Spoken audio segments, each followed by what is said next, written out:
Assalamualaikum warahmatullahi wabarakatuh.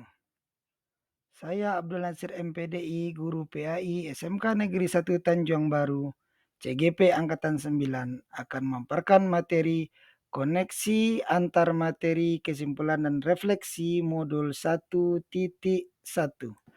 Dasar pendidikan menurut Ki Hajar Dewantara. Pendidikan adalah menuntun segala kodrat yang ada pada anak-anak agar mereka dapat mencapai keselamatan dan kebahagiaan yang setinggi-tingginya baik sebagai manusia maupun sebagai anggota masyarakat.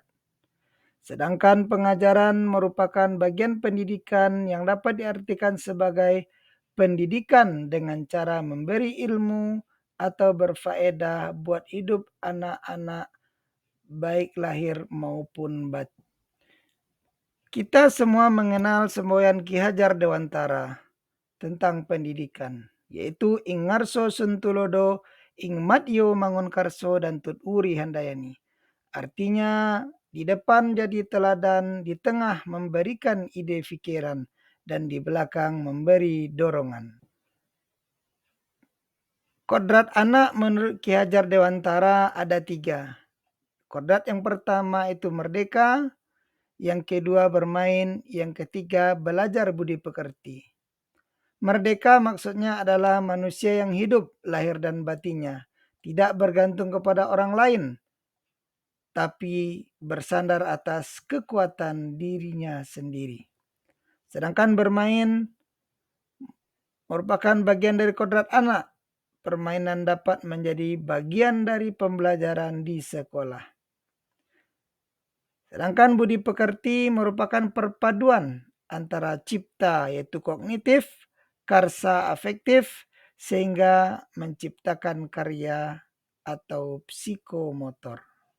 Keluarga menurut Ki Hajar Dewantara.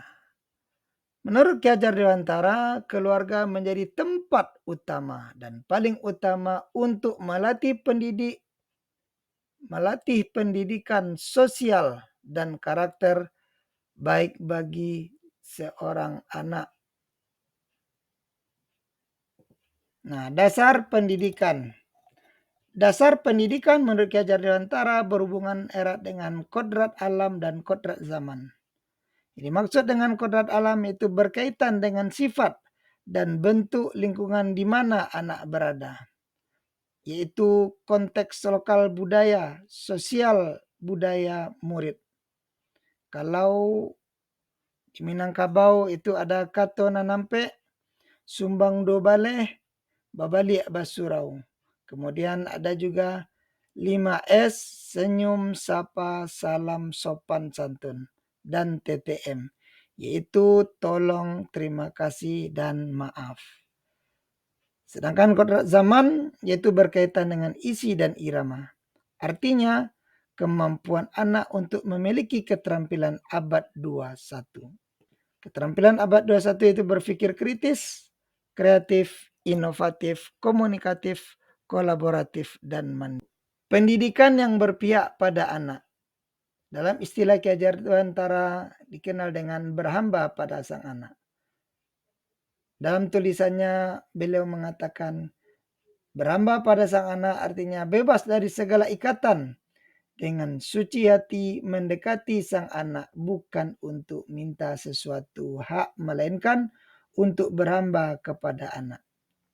Pokoknya pendidikan harus terletak di dalam pangkuan ibu bapa, karena hanya 2 orang inilah yang dapat berhamba pada sang anak dengan semurni-murninya dan dengan seikhlasnya.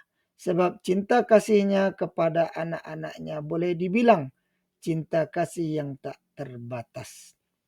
Maka mindset guru merdeka diharapkan adalah guru yang tulus ikhlas dalam mendidik murid dengan mendahulukan kebutuhan mereka daripada kepentingan pribadi.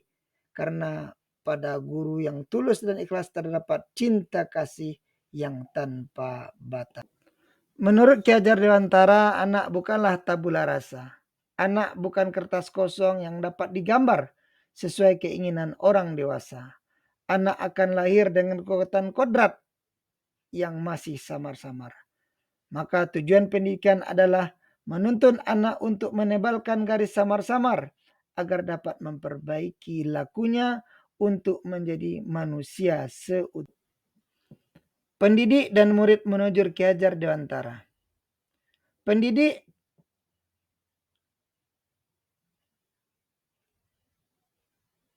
dalam menuntun laku dan pertumbuhan kodrat anak mengibaratkan peran pendidik sebagai seorang petani atau tukang kebun. Sedangkan murid ibaratkan anak-anak itu seperti biji tumbuhan yang disemai dan ditanam oleh Pak Petani atau Pak Tukang Kebun di lahan yang telah disediakan.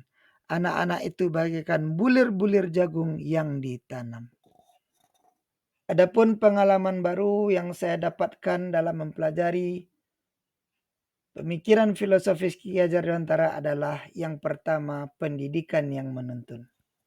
Yang kedua, saya mengenal istilah kodrat anak, kodrat alam dan kodrat zaman. Dan yang ketiga, berhamba pada sang anak. Perubahan diri yang saya alami sebelum dan sesudah mempelajari pemikiran filosofis Ki Hajar Dewantara adalah yang pertama, sebelumnya pendidikan menurut saya adalah pendidikan yang menuntun. Setelah saya mempelajari pemikiran filosofis Ki Hajar Dewantara, saya menemukan bahwasanya pendidikan yang sebenarnya adalah menuntun. Yang kedua, sebelumnya saya berpikir bahwa pendidikan belum berhubungan erat dengan kodrat alam dan kodrat zaman. Setelah saya mempelajari, terjadi perubahan pada diri saya yang saya alami.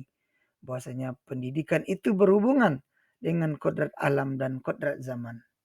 Dan yang ketiga, sebelumnya pendidikan belum berambah kepada sang anak. Dan sudah mempelajari, maka perubahan terjadi bagi diri saya adalah pendidikan itu berhamba kepada sang anak. Perubahan yang akan dilaksanakan yaitu pada proses pembelajaran dan belajar budi pekerti. Pada proses pembelajaran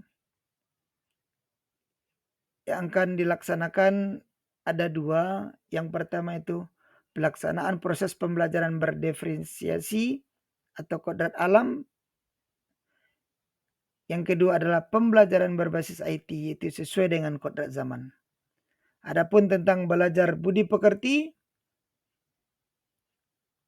ada tiga. Yang pertama yaitu penerapan adat basandi sarak basandi kitabullah, yaitu implementasi katona nampe dan sumbang do baleh serta babalia basurau.